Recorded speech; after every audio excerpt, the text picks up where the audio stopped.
종종 지방 출장을 다닐 때가 있어요.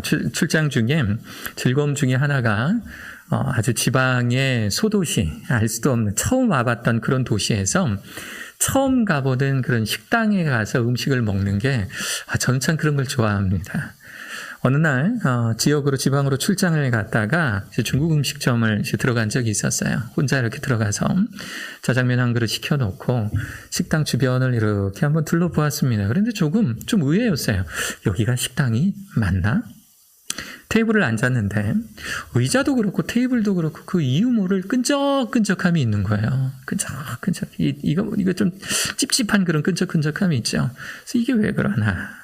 또 눈을 돌려서 저렇게 보니까 한쪽 구석에 그 식당에 테이블이에요. 손님들 앉으라고 만들어 놓은 테이블 같은데 거기에 밀가루, 이 중력 밀가루라 그러잖아요. 이 국수 뽑는 그 밀가루.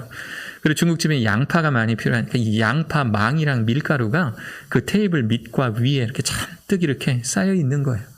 손님과 식자재가 함께 쌓여 있는 겁니다. 그리고 제일 끔찍한 건 뭐였냐면 텔레비전을 이렇게 갖다 놓으셨는데 TV에서 이렇게 뉴스가 나와요.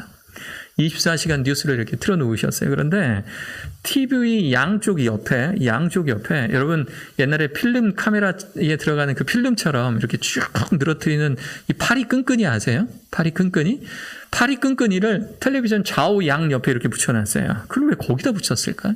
다 붙여놨고요. 이미 사체가 되어서 경직화가 시작된 파리들 한 20마리가 거기에 양쪽 옆에 이렇게 주렁주렁 이렇게 열매처럼 매달려 있는 겁니다. 이야, 어쩜 이럴 수가 있을까? 이거 밥 먹으라고 하는 걸까? 아니면 뭐 이러면서 나가라는 걸까? 너무 궁금했었어요. 저희 부모님이 식당을 했었잖아요. 저는 어떻게 하면 식당이 그렇게 지저분해지는지 알고 있어요.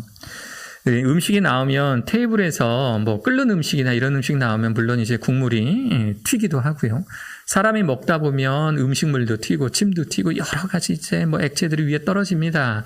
떨어지면 그걸 곧바로 즉시 닦아내지 않으면 그게 테이블 위에 눌러붙는 거예요. 고착화된다 그러잖아요. 눌러붙어서 그거 나중에 약품으로 처리하지 않으면 그거 끈적끈적하게 남아있는 거예요. 그 상태인 거예요. 그 상태인 거. 또 식당을 운영할 때 식자재 창고, 그러니까 식자재를 보관할 수 있는 저온 창고면 좋고 안 그러면 그냥 실온이라도 보관할 수 있는 공간을 따로 만들어 놓지 않으면 지금 그때처럼 밀가루와 또 그 양파망이 손님들과 엉켜서 홀에 방치되어 있게 되는 겁니다. 지나가는 사람들 발로 차게 되고 하는 그 지경이 이루어지죠. 정기적으로 소독이나 방역하지 않으면요. 파리가 뭡니까? 바퀴벌레도 끓고요. 식당은 바퀴벌레 정말 많을 수밖에 없어요. 습하고 또 이게 영양가 많은 음식물 찌꺼기들이 있으니까 쥐들도 돌아다닐 수가 있는 거예요. 그러니까 잘못하면 그런 끔찍한 짐승들, 동물들과 같이 식당을 운영해야 하는 그런 끔찍한 일이 벌어지게 되는 겁니다. 어쩔 수 없이 자리에 앉았으니까 그냥 주어진 짜장면 열심히 먹으면서 주변을 이렇게 돌아보면서 마음 한편으로는 이런 궁금증이 생긴 겁니다. 이 집은 처음부터 더러웠을까? 라는 궁금증. 이 집은 처음부터 이랬을까? 가게 오픈할 때부터 주인이 나는 지저분하게 장사할 거야 라고 두 주먹 붉은 쥐고 그렇게 장사하기 시작했을까? 그렇지는 않겠죠. 무언가 서서히 위생에 저해가 되는 요소들이 서서히 타협이 되기 시작하는 거예요. 나는 바쁘니까 테이블 나중에 닦을래. 우리 집은 우리 가게는 조그마니까 그냥 저기다 두면 어때? 손님들 입으로 들어갈 거 손님들 그냥 보여주면 어때? 뭐 파리가 들 거니까 파리가 음식 속에 들어가는 것보단 파리를 잡는 게 낫지 하는 서서히 이 식당 주인의 타협이 있기 시작했을 거예요. 그리고 그것이 서서히 익숙해졌을 겁니다. 오늘의 말씀의 주제입니다. 예수님께서 성전을 들어가셨어요. 오늘의 말씀은 이렇게 시작을 하죠. 예수께서 성전에 들어가사. 예루살렘 성전을 의미해요. 이스라엘의 역사에 있어서 저 성전은요, 본래 성막과 관련이 있습니다. 하나님께서 모세를 통해서 이스라엘 민족들을 출애굽시킬 때 출애굽하는 그 과정, 그 광야에서 하나님께서 앞으로 이스라엘 민족과 함께 하게 될 언약들을 세워가세요. 그리고 그 안에서 율법을 말씀해 주시는데 그중에 정말 중요한 율법이 제사와 관련된 그 중에서도 저 성막과 관련된 율법이 매우 중요합니다. 하나님은 어디에서나 계시고 시간과 공간을 초월하시는 분이 하나님이시기 때문에 특별히 나 여기가 내 집이야 라고 말하실 필요는 없었어요. 그러나 유한한 인간, 사람의 눈 밖에 있는 것은 보이지 않아서 믿지 않는 이 유한한 인간들을 위해서 하나님의 집이라는 개념으로 저 성막을 만들게 하신 거예요. 그리고 너희들 다른 곳에 가서 제사 지내지 마라. 너희들 저기 이방신들이 있는 곳에서 제사 지내서 타겟되지 말고 저 하나님의 집이라고 일컬어지는 성막 안으로 와서 제사 드려라. 저곳에서만 제사 드려라 해서 하나님께서는 이 유한한 인간들, 이 어쩔 수 없이 한계를 지닌 인간들, 어쩔 수 없이 세상의 유혹 속에 살아가는 저 인간들을 저 성막에 집중시킴으로 말미암아 하나님과 인간 사이의 관계를 만들어 가기를 원하셨던 거예요. 훗날 저 성막은 다윗의 때에 다윗이 예루살렘을 수도로 정하고 난 다음에 그 예루살렘의 꼭대기, 그래서 그 지역 이름을 이제 성전산이라고 불리는데 저 성전을 짓겠다라고 결심을 하고 다윗 때는 완성 짓지 못했지만 솔로몬 왕 제4년 때 결의를 하고 7년의 공사를 거쳐서 저 아름다운 솔로몬 성전을 만들어냅니다. 그런데 우리가 알다시피 이스라엘의 역사는 파괴와 재건의 역사였어요. 어느 순간 저 성전이 파괴되는 일도 있었습니다. 약탈당하는 일도 있었어요. 그래서 저 아름다웠던 솔로몬 성전의 금은 부하들, 그 안에 있는 것들이 다 약탈당하고 성전은 허물어졌어요. 그 후에 바벨론 포로기 후에 이제 스룹바벨에 의해서 예전만큼 커다랗지는 않지만 그래도 그 목적과 기능을 살린 성전이 만들어집니다. 이게 스룹바벨 성전이에요. 오늘 예수님께서 찾아갔다라고 하는 그 성전은 저 성전도 아니고요. 훗날 헤롯 대왕이 이 예루살렘에 사는 이스라엘 민족들을 위해서 저렇게 커다란 성전을 만들어냅니다. 이것은 물론 저 성전의 의미가 제사의 의미가 있기 때문에 첫 번째 목적은 제사였겠지만 헤롯 대왕이 자신의 어떤 치적을 쌓기 위해서 당시에 솔로몬의 왕궁 그 성전보다 더 아름답고 더 웅장한 저 성전을 같은 위치에 만들어 놓게 돼요. 뭐 여담이기는 합니다만 저 성전도 지금 허물어져 있죠. 그리고 여러분들이 가끔 사진이나 다큐멘터리 이런 곳에서 보는 이슬람의 그 황금 돔으로 황금 뚜껑으로 휘어져 있는 그 이슬람 그 사원이 바로 저 헤롯 대왕 성전, 성전산에 있었던 바로 그 성전, 바로 그 자리입니다. 저 성전이 허물어지고 이슬람 사원이 세워진 거예요.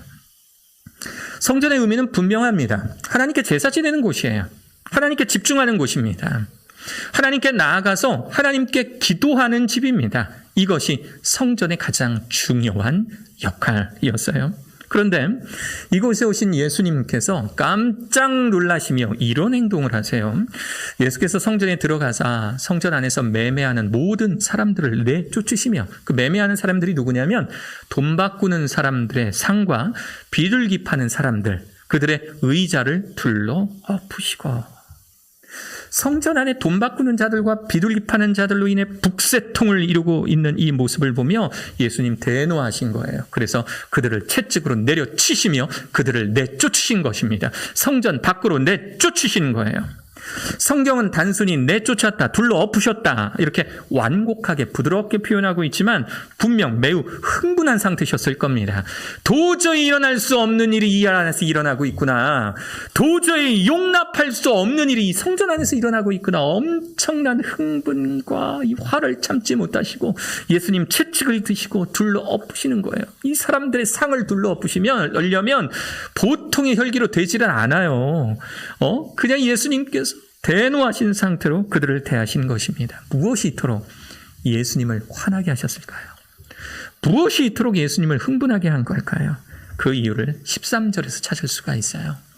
13절은 그들에게 이르시되 예수님께서 말씀하시는 겁니다. 기록된 바 내 집은 기도하는 집이다 라고 선포하시는 거예요. 이 집 성전은 본래 하나님께 기도하는 집이야. 너희들이 와서 장사하고 있는 어지럽히고 있는 새똥 싸고 사람들 북적거리며 이 쓰레기장 같은 이런 시장으로 이 성전을 만든 것이 아니라 본래 하나님께 찾아와 제사 드리고 하나님께 기도하는 집이야 라고 예수님 말씀하고 계시는 거예요. 맞아요. 본래 구약의 성전은 하나님께 제사하는 공간입니다. 더불어 제사를 통해 하나님 만나는 공간이자 하나님께 겸손하러 나아가 기도하는 공간이지 않습니까? 그런 공간이 맞아요. 예수님은 이러한 성전의 목적과 의미가 퇴색되어서 온갖 장사치들로 북새통을 이루고 있는 이 모습을 참을 수가 없었던 것입니다. 그래서 그들을 내쫓으시며 질타하고 계셨던 거예요. 여기서 그런 궁금증이 생기죠. 그러면 왜 어떻게 하다가 성전 안에 돈 바꾸는 자들과 짐승 파는 자들이 함께 있게 됐을까? 하나님께 제사하는 곳이라면 분명히 제사장들도 있을 테고, 우리 교회도 또 들어올 때 보시면 우리 안수 집사님과 집사님들이 서서 우리 성도님들께 인사하고 혹시 새로운 오신 분이 있나 없나, 혹시라도 교회 예배 방해되는 유인들이 있나 없나를 점검을 하는데, 이 하나님의 성전 예루살렘 성전에 이런 기능이 없었겠습니까? 그런데 그런 기능이 분명히 있고 제사장들도 있음에도 불구하고 어떻게 성전이 이렇게 관리될 수가 있을까? 이렇게 더럽게, 이렇게 예수님 보시기에 황당할 정도로 이런 일들이 벌어지게 됐을까? 당시 이스라엘은요, 제사 지낼 수 있는 곳이 여러 군데가 있었습니다. 여러분들이 잘 아는 어떤 성경 속 예화를 들자면, 옛날에는, 그 북이스라엘과 남유다로 갈라져 있으면서, 남유다 쪽 사람들, 그러니까 예루살렘을 수도로 하고 있는 사람들은 북쪽의 사마리아를 수도로 하고 있는 사마리아를 수도로 하고 있는 북이스라엘 사람들을 싫어했어요. 왜냐하면 저들은 외세의 억압 속에서 그들과 화친하고 그들과 통혼함으로써 이스라엘 이 유대 민족의 혈통을 더럽혔다고 생각해서 그들이 남쪽에 와서 예배드리는 곳조차도 싫어했어요. 그래서 북쪽에 있는 사람들은 그렇다면 우리도 남쪽에 가서 너네들한테 돈 벌게 할 일 없다 해서 북쪽에 제사 지내는 터를 만들어 놓는 겁니다. 우리가 잘 알고 있는 사마리아의 수가성의 여인이 바로 그러한 이야기예요.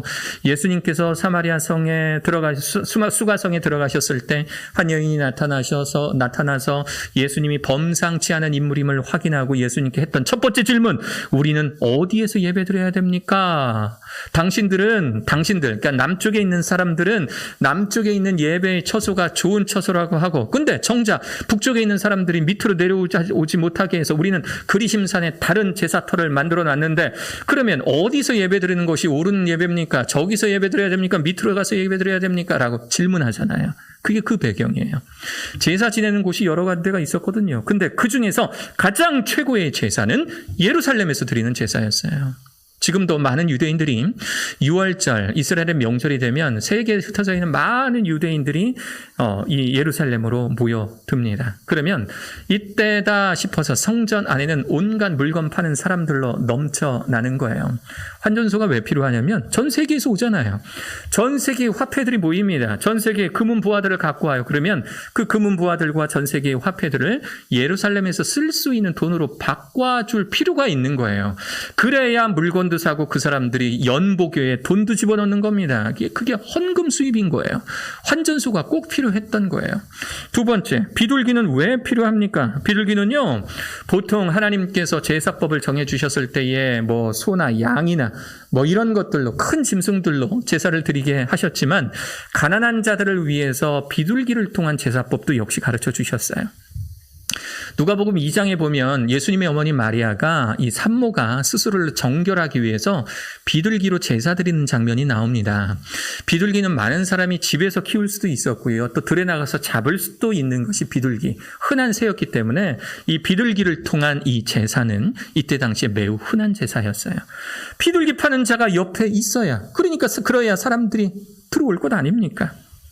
그래서 그들은 문제는 이러한 환전소와 비둘기 판매소가 성결하게 관리되어야 할 성전 안에 위치하게 된 게 문제인 거예요.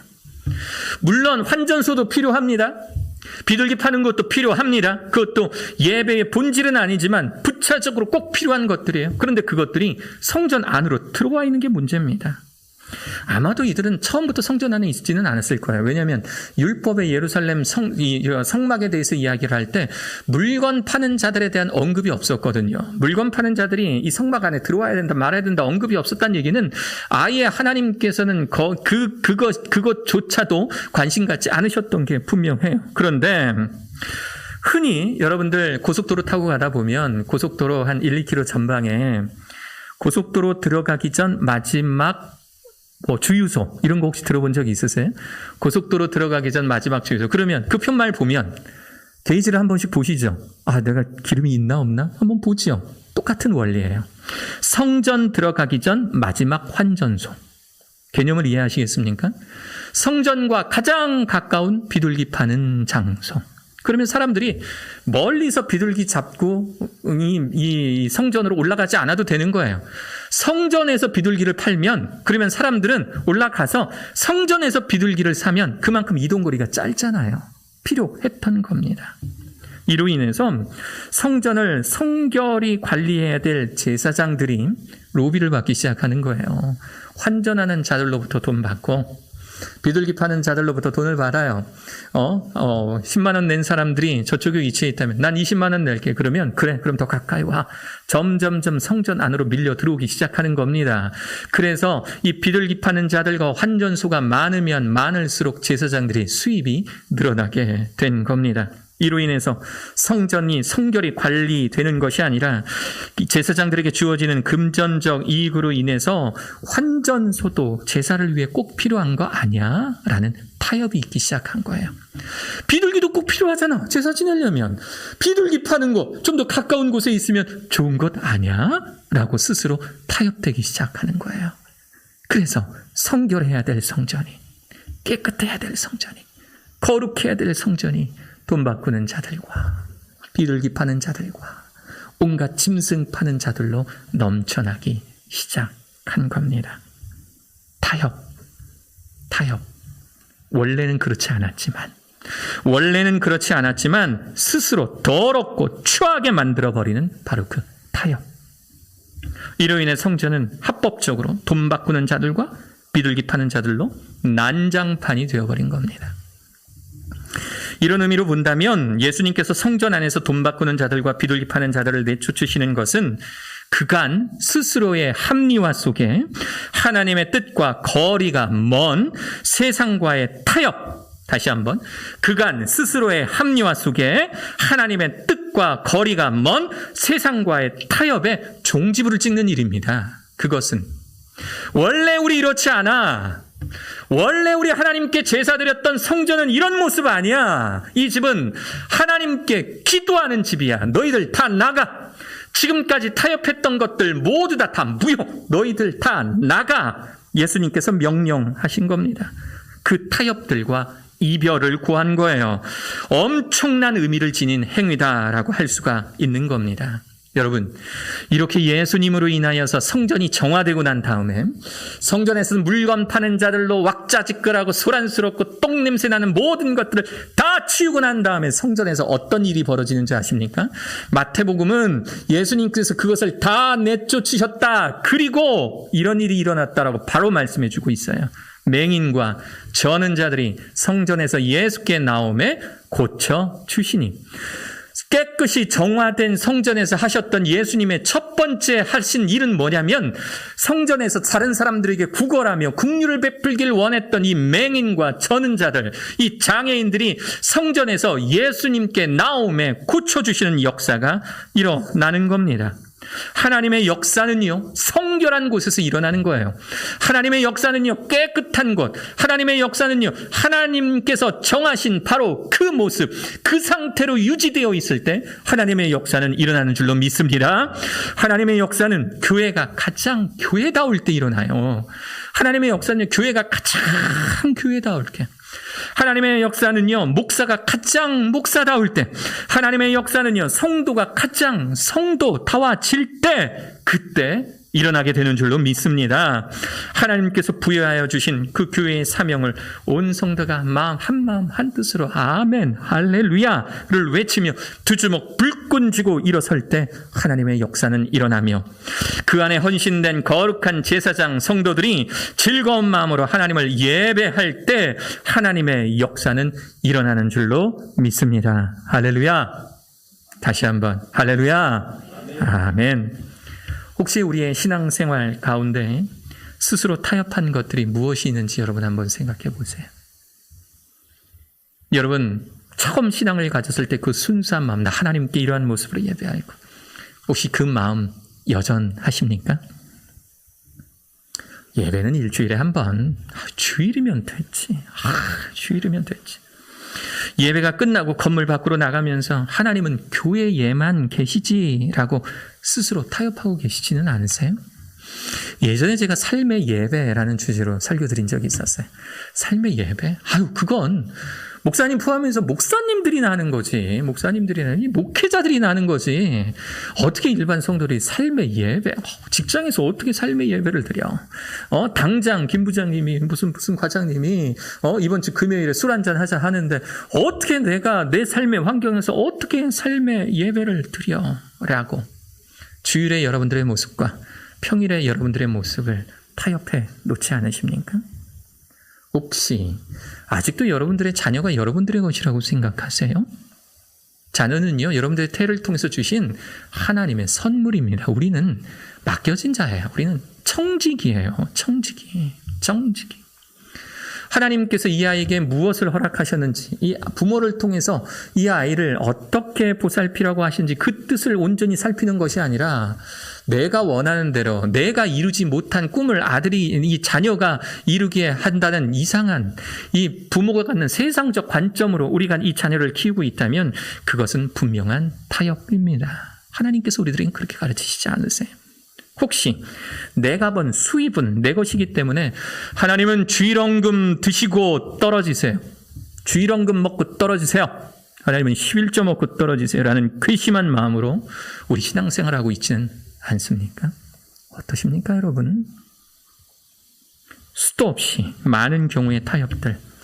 크리스찬이라고 하면서 성도가 가져야 하는 본래의 원초적 그 의미는 망각해버린 채 옛날 성전을 지키던 제사장들이 장사치들과 타협한 것처럼 이래도 되겠지. 이 정도는 하나님께서 이해해 주실 거야. 라는 마음으로 타협한 인생을 살아가고 있지는 않은가라는 거예요. 우리는 지금까지 아무렇지도 않게 지금까지 그렇게 행해왔는데 생각해보니 이것은 하나님께서 싫어하실 만한 행동이 우리들 가운데 있지는 않은지 찾아보자는 말씀입니다. 우리 회개하고 반성해야 돼요. 우리 정말 회개하고 반성해야 됩니다. 우리는 이미 타협되어서 만성되어 느끼지 못하지만 우리 안에 찾아오시는 예수님은 금방 아세요. 우리 안에 찾아오신 예수님께서는 우리가 얼마나 세상과 타협하고 있는지 금방 알아요. 식당 주인은 몰라도 그 집을 찾아간 손님인 저는 이 집이 얼마나 더러운지, 얼마나 끈적거리고, 얼마나 비위생적인지, 얼마나 밥맛 떨어지는 가게인지 그 집에 찾아간 손님인 저는 알아요. 예수님께서도요, 여러분들은 느끼지 못했지만 이미 만성되어져서 느끼지 못하고 있겠지만 여러분 가운데 찾아오신 예수님은 분명히 알고 계시다는 사실입니다. 회개하고 반성해야 돼요.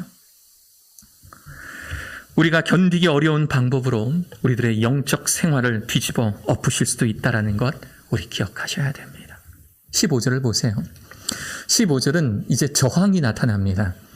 우리가 타협된 것들로부터 작별을 구할 때, 익숙한 것들로부터 안녕, 잘 가라고 인사할 때 이제 우리는 엄청난 저항에 부딪히게 돼요. 15절, 대제사장들과 서기관들이 예수께 하시는 이상한 일과, 대제사장들, 서기관들은 당시의 유대인들의 메인스트림, 주류였습니다. 주류, 메인이에요. 메인 사회의 아주 중요한 사람들이에요. 제사장들과 서기관들이 예수님께서 하시는 이상한 일과 또 성전에서 소리질러 호산나, 다윗의 자손이 호산나. 예루살렘에 입성하실 때, 예수님 예루살렘에 입성하실 때 수많은 군중들이 호산나 호산나 외쳤거든요. 우리를 구원하소서, 우리를 구원하소서, 호산 구원하소서, 나 지금 우리를 구원하소서라고 사람들이 예수님을 향해 소리쳤거든요. 대제사장들과 서기관들이 용납할 수가 없는 거예요. 어디 저기 갈릴리 나사렛의 촌동네에서 온 사람 보고 사람들이 저를 메시아라고 부르고 저 사람을 유대인의 왕이라고 칭하는 이 모습을 당시에 기득권자였던 이 대제사장들과 서기관들은 용납하지 못했던 겁니다. 세상에 성전에 있는 환전소를 들어 엎어 비둘기 파는 사람들을 내쫓아 저들은 우리의 수입원인데 저들이 있기 때문에 지금 우리의 생활이 가능한데 기득권 우리가 지금 얻을 수 있는 수입이 가능한데 이대로 유지되어야 우리가 살만한 건데 저 예수라고 하는 자가 우리가 익숙해져 있는 것 우리가 타협해 있던 것들을 뒤집어 엎어 대제사장과 서기관들은 용납할 수가 없는 겁니다. 예수님을 대적하며 나오는 겁니다. 고구마가 언제 마시는지 아세요, 여러분? 저녁 먹고 한 9시, 10시가 제일 맛있는 것 같아요. 여러분들은 어떠세요? 저만 그런가요? 9시, 10시만 되면 제 아내가 본가에서 가져온 이 고구마를 잘 말렸다가 에어프라이어기에 정말 아름답게 요리를 해요. 요리를 해서 저거를 딱 이렇게 쪼개 놓습니다. 이렇게 저렇게 쪼개지는 않고 반대로 이렇게 세워놓고 이렇게 횡으로 찢었는데 저렇게 딱 잘라보면은요, 저 호박 고구마에 저 노릇노릇한 벌써 막 군침 돌지 않습니까? 저희 집에는 애기 키우니까 우유가 있잖아요. 저거 숟가락으로 한번 딱 먹고 시원한 우유 한 잔 딱 마셨을 때에 그 입안에 감도는 그 달콤함, 이 고소함, 이 부드러움.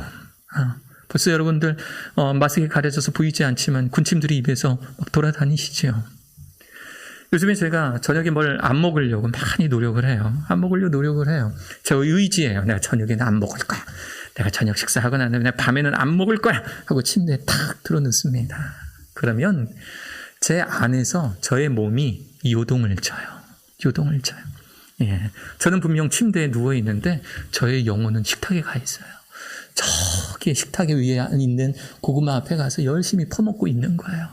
그러면서 제 마음속에 계속 저의 육체들이, 저희 살덩어리들이 이야기를 하는 거예요. 뭐라고 이야기하냐면, 지금 네 안에 자고 있잖아.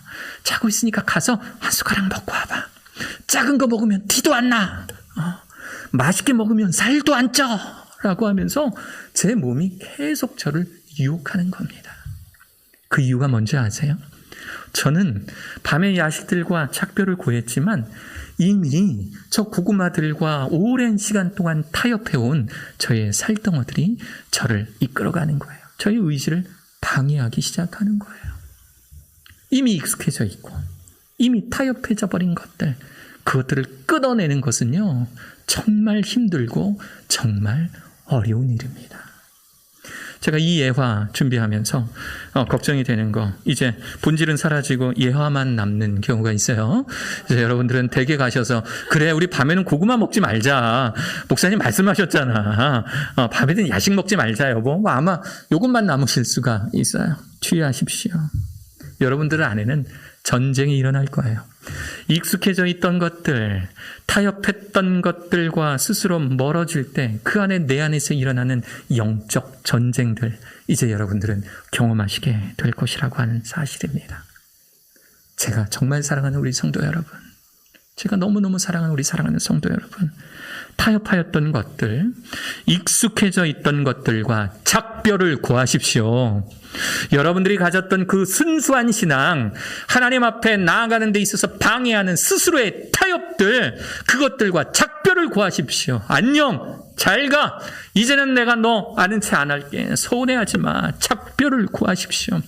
여러분들이 하나님의 사람으로서 하나님께 참되게 예배하러 나아가는 그 과정 중에 발생하는 모든 익숙해져 있던 것들, 나를 하나님과 멀어져 가게 만들어버리는 그 모든 그 타협했던 것들과 작별을 구하십시오. 이별하십시오. 그것이 비록 큰 아픔과 큰 고통을 감수해야 할지라도 여러분들 그렇게 하셔야 됩니다. 나의 의지를 버리고 하나님의 의지로 살아가는 건 정말 상상하기 힘들 정도로 아프고 힘든 일들이 참 많아요. 때로는요, 이성적으로 판단 좀 해라. 넌 도대체 왜 그러냐라는 세상의 조롱들, 여러분 직장의 동료들의 그런 조롱들도 감수해야 합니다. 왜 예수 귀신 쉬었다라고 집안에 오래된 우리 어르신들이 하시는 그런 오해도 받게 될 겁니다. 믿어도 정도껏 믿어라라는 사람들의 비아냥도 여러분 들으시게 될 거예요. 우리 어제 이창선 전도사님 결혼식 때 사회를 봤어요. 우리 이사장님, 우리 지도 목사님께서 주례를 하셔서 제가 사회를 봐드리겠다고 그래서 가서 이렇게 사회를 봤어요. 갔더니 우리 이창선 전도사님 결혼식 2시 50분이지 않습니까? 아마 오전부터 있었을 거예요. 한 10시 반부터 예식이 있었을 거예요. 그러니까 지금 제가 만나는 그 예식장의 이 직원들은 제가 벌써 몇 타임째 이 사람인 거예요.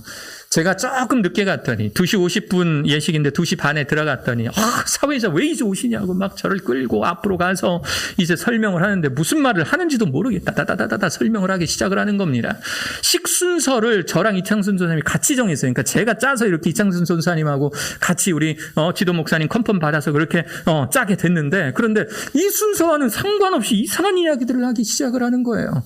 그래서 이렇게 얼굴을 표정을 쳐다보니까 이 사람들은 이 예식이 기독교식 예배식으로 드리면 이게 길거든요. 이게 예식이 기니까 별로 안 좋아하는 거예요. 안 좋아하는 거. 사회를 보고 주의 말씀을 이렇게 듣는데 준비하다가 제 뒤에 있는 우리 알바생들을 보니까 바닥에 철퍼덕 그냥 앉았어요. 철퍼덕 앉아가지고 핸드폰 하고 있고 뭐 다음에 뭐 할지 들춰보고 있고, 전혀 이 결혼 예배와는 상관없는 사람들이 제 뒤쪽에 이렇게 앉아 있는 겁니다. 우리 지도 목사님 어제 주례 말씀이 정말 참 좋았어요. 여러분 아마 참석하신 분들 느끼셨겠지만, 최근까지 결혼식 중에서, 결혼식장은 항상 저도 주례를 해봤지만 사실 시끌벅적해요. 진짜 빨리 끝내지 않으면 뭐가 어떻게 될 것 같을 정도로 시끌벅적한데, 우리 지도 목사님 올라가셔서 자, 이 시간만큼은 집중합시다 하니까 정말 집중을 참 잘하시더라고요. 우리 조희연 전도사님의 가정이 다 예수님 믿는 가정이 아니에요. 그럼에도 불구하고 아버님까지도 거의 주례에 가까울 정도로 인사 말씀을 하시고 하는 그런 영적인 분위기가 있었는데, 제 뒤쪽에 앉아있는 사람들은 이것이 다 시간 끄는, 이게 본인들 입장에서는 다 시간 끄는 비아냥거리밖에 될 수가 없는 거예요. 왜 이렇게 빨리 안 끝나? 투덜거리기 시작하고, 왜 이렇게 말이 길어? 마이크 내려버릴까부터 시작해서 비아냥거림이 그 뒤로부터 들려오기 시작한 겁니다. 세상 사람들은요, 우리가 예수님 제대로 믿으려고 할 때, 우리가 예배 제대로 드리려고 할 때, 그때 세상 사람들은 비아냥거리게 되어 있어요. 우리가 예수님 믿기 위해서 우리가 익숙해져 있던 것들로부터, 그 타협했던 것들로부터 작별을 구하잖아요. 그러면 세상은 우리를 공격하게 되어 있습니다. 비아냥거리기 시작합니다. 그거 감당하셔야 돼요.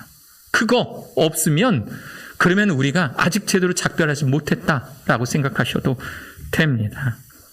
그 길이 예수님 믿는 길이기 때문에 그렇습니다. 제가 예전에도 설교 중에 예화로 말씀드렸지만, 불교계의 거장 법륜스님 몇 해 전에 경주에 있는 천주교 성당에서 강연을 한 적이 있었어요.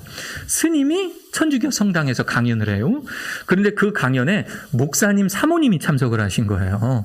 그래서 목사님 사모님이 즉문즉답 질문을 한 겁니다. 질문 내용이 뭐냐면, 당신의 남편이 미국의 어떤 교회에서 미국으로 넘어오면 학비도 대주고 이곳에서 사역할 수 있게 해줄 테니까 미국으로 와라 그래서 가족들이 이끌고 미국으로 갔더니, 근데 그게 이 참말이 아니었다는, 그 약속이 지켜지지 않았다라는 거예요. 그래서 미국에서 정말 고생하면서 그렇게 공부했더라는 겁니다. 공부를 그렇게 다 끝내고 나니까 한국에서 아는 분이 너 교수 시켜줄 테니까 이쪽으로 넘어와라. 그래서 미국에서 하던 일들을 모두 다 내려놓고 한국으로 넘어왔더니 또 그것도 말이 안 된 거예요. 이게 말처럼 되지가 않은 거예요. 다른 사람이 더 좋은 줄을 탄 다른 사람이 교수가 되고 낙동강 우리알처럼 아무것도 하지 못하고 있었을 때, 그때 한 교회에, 정말 어렵고 힘든 교회에 청빙을 받아서 담임 목사로 가게 되었는데, 취임하고 나서 보니까 이 성도님들이 얼마나 이 목사님과 네 분을 못 살게 구는지 너무너무 힘들다고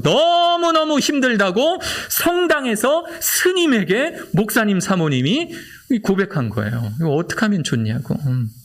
그랬더니 법륜 스님이 뭐라고 말했는지 아세요? 이렇게 이야기했어요. 그게 예수님의 길입니다 라고 답했어요. 그게 예수님 믿는 길입니다. 그게 예수님 믿는 사람들의 길입니다. 예수 믿는 자라면 예수님도 그 가시면류관 쓰고 십자가 지고 가셨던 것처럼 바로 그것이 예수님 믿는 길이기 때문에 그 길 따라가야 살아야 합니다 라고 대답하셨어요. 스님이. 전혀 엉뚱한 곳에서 참된 진리를 가르쳐 주신 것처럼, 우리가 성도라면, 예수님 믿는 자라면 하나님 보시기에 엉뚱한 것들, 타협하여 고착화되어버린 것들, 여러분들의 안에 있는 것들을 제거해 버리십시오. 우리가 작별을 구할 세상과의 타협은 무엇입니까? 가게 주인만 모르고 손님들은 다 아는 그 더러운 식탁의 테이블과 의자들과 식자재들, 팔이 끈끈이들처럼 우리가 참되게 하나님 믿기 위해서 버려야 하는 것들, 이미 우리 안에 체질화되어 있고 익숙해져 있고 고착화되어 있는 바로 버려야 될 그것들은 무엇입니까? 회개하고 반성하는 마음으로 여러분들의 신앙생활, 이미 타협해져 버린 여러분들의 신앙생활을 반성하실 수 있는 사랑하는 저와 여러분들 되시기를 축원합니다.